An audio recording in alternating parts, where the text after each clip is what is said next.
Hello mga kasamo. Ngayon po, i-update ko kayo sa ating superworm na inaalagaan. Kung gaano na sila kalaki at may naging breeder na natin.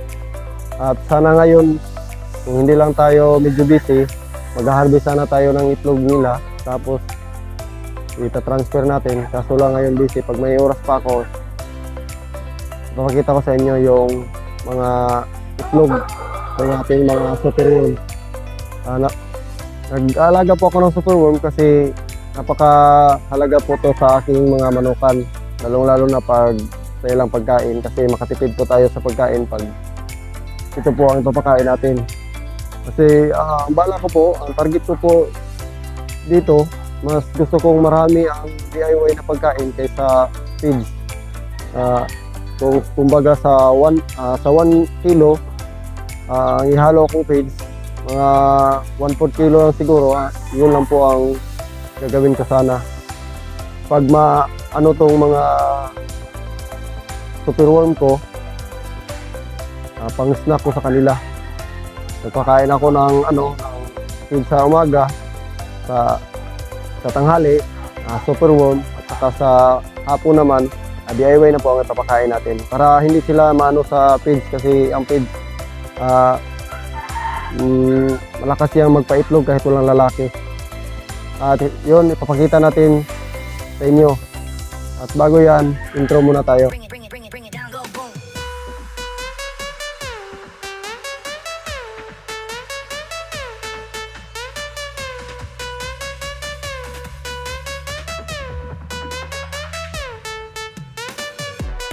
Bring it down, go boom.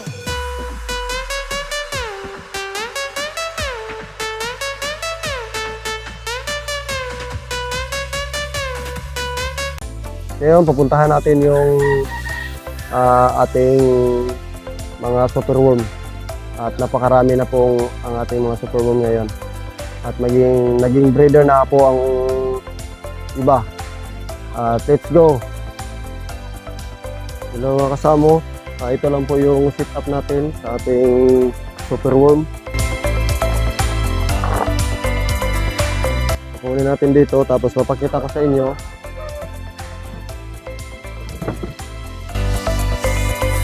Dito po natin ilagay muna.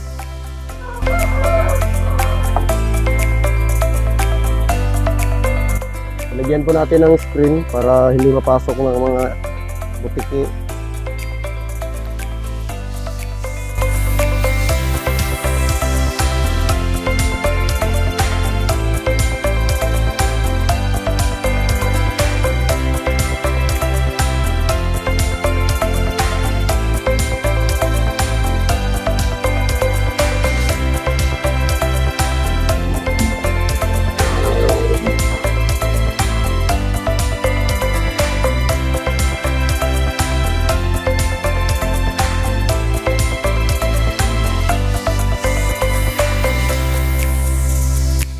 Ito na po ang nilagyan natin kasi marami na sila at saka malalaki na.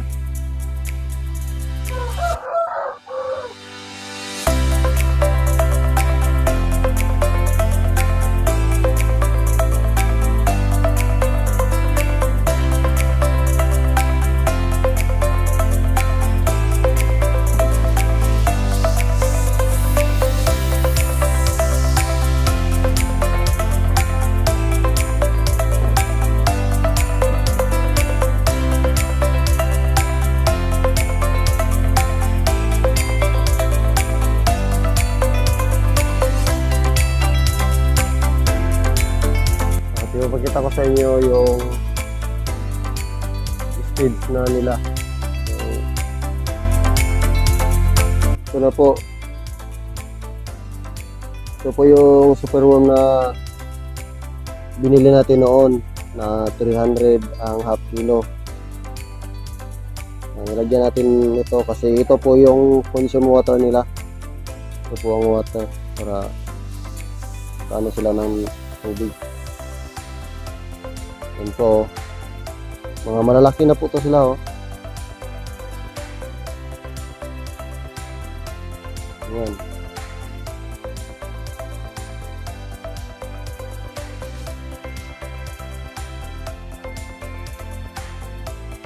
po.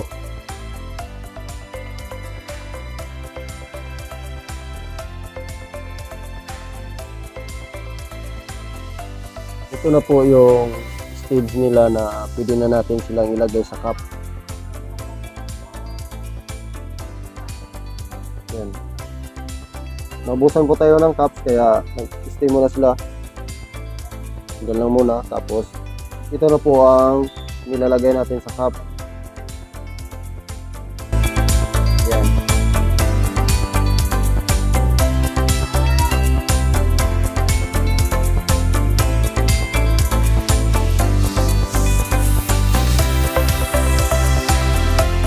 Yan po ang mangyayari sa kanila. Pag ganito, oh, mga ilang weeks, ganito po ang mangyayari sa kanila. Yan. Una natin nilagay, ganito. Ito. Yan. Umabot na po yan ng 2 weeks. Ganito na po ang mangyayari sa kanila. Yan. At 2 weeks ulit, umabot na po siya ng 2 weeks. Ganito na po ang mangyayari. Ayan. Thank you pa na. Ayan. Dahil kailangan na po natin itong ilagay sa cups, ang ginawa ko, yung nagganito na, naging pupa na, yung iba nga naging pupa na, ilipat ko na lang sa egg tray. Doon ko na lang nilagay sa egg tray kasi hindi naman sila gumagapang na, parang patay na, hindi na sila, ayan, makita nyo, parang patay na po. Nilagay ko sila dito sa egg tray. Dito ko na lang po nilagay. Ayan.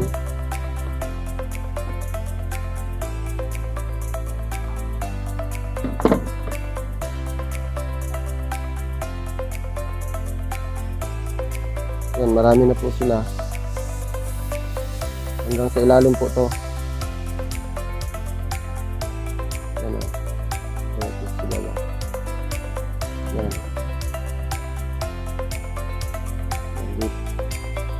Maging ganyan na sila, oh. Ayan, oh. Ito. Nakita nyo to? Mga 2 weeks, maganyan sila. Ito. So, kunin natin. Dito na ako kumukuha ng ano, ng ginagawang breeder. Ito. Pakita ko sa inyo. Bagong transform lang po to. Naging brown pa siya. Yung red. Yan, o. Dito natin nilipat. At papakita ko rin sa inyo kung bakit ko nilipat dito. Yan. Yan. Yan. Silalim.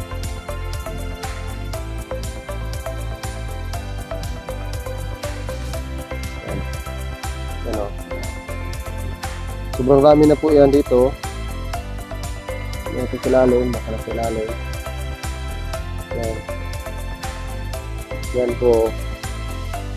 At may nagka-transform na naman. Yan, o. Yan siya, o.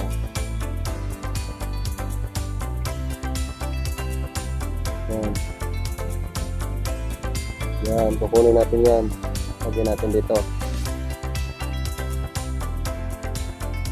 Yan.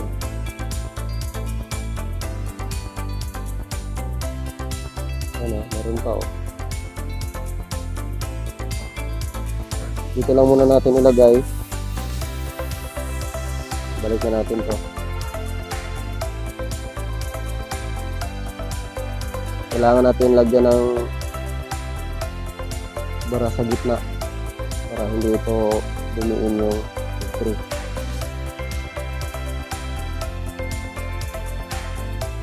Saka ito na.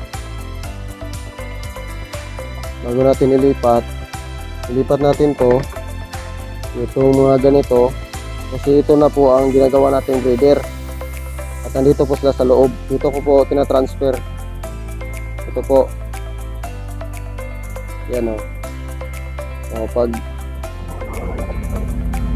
Pag medyo gulang na, ito na po ang kulay nila. Itim. Ano. Itim na po ang kulay niya. At dito tayo sa isang egg tray. Itong malaking egg tray. Ito natin dito. Yan o. Sinaya nila. Yan. Balina. Napakarami pala dyan sa loob. Yan. At dito tayo. Tingnan natin ito. Napakarami yan. Yan po ang itsura nila ito.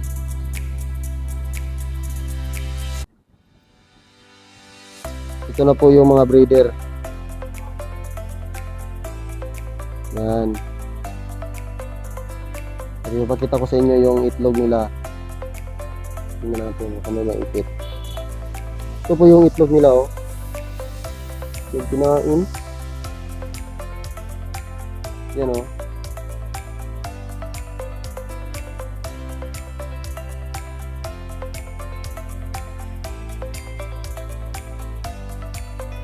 Yan po. Yan po ang itlog nila oh. Ito. Ito po yung itlog.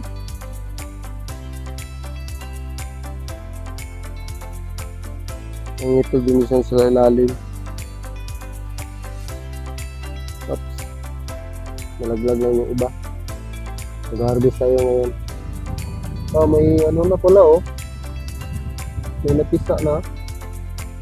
Ano, kita nyo yung maliit. Ito. Yan o. Isa na.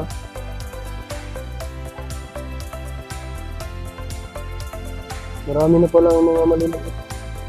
Kailangan na natin itong isulin. Yan o.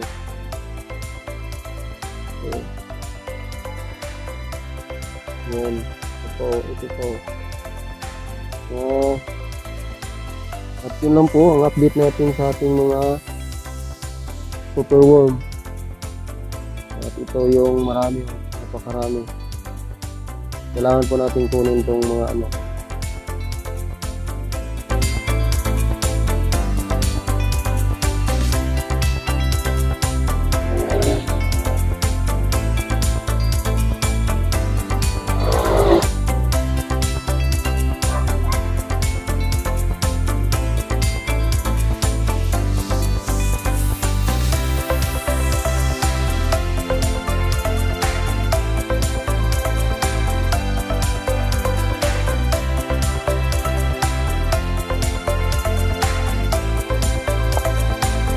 Dito natin nilagay sa ano.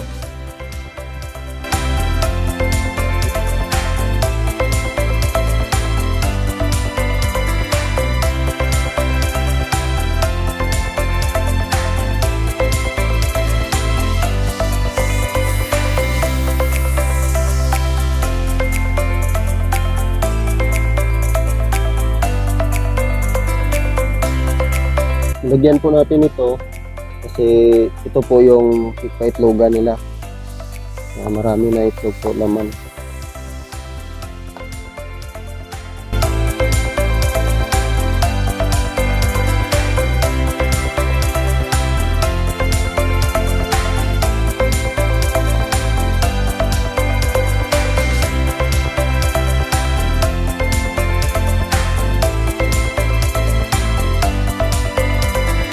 Kailangan din natin kunin tong mga breeder natin kasi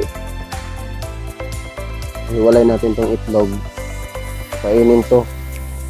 Pag hindi natin hiwalay.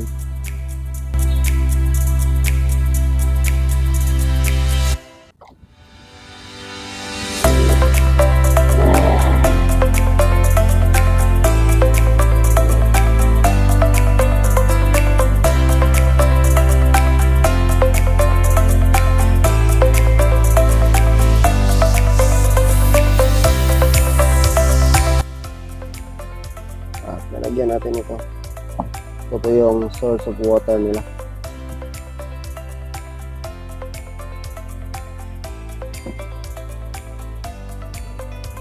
At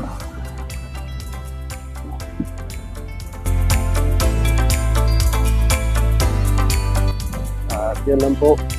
Tip natin sa ating mga alaga na superworm.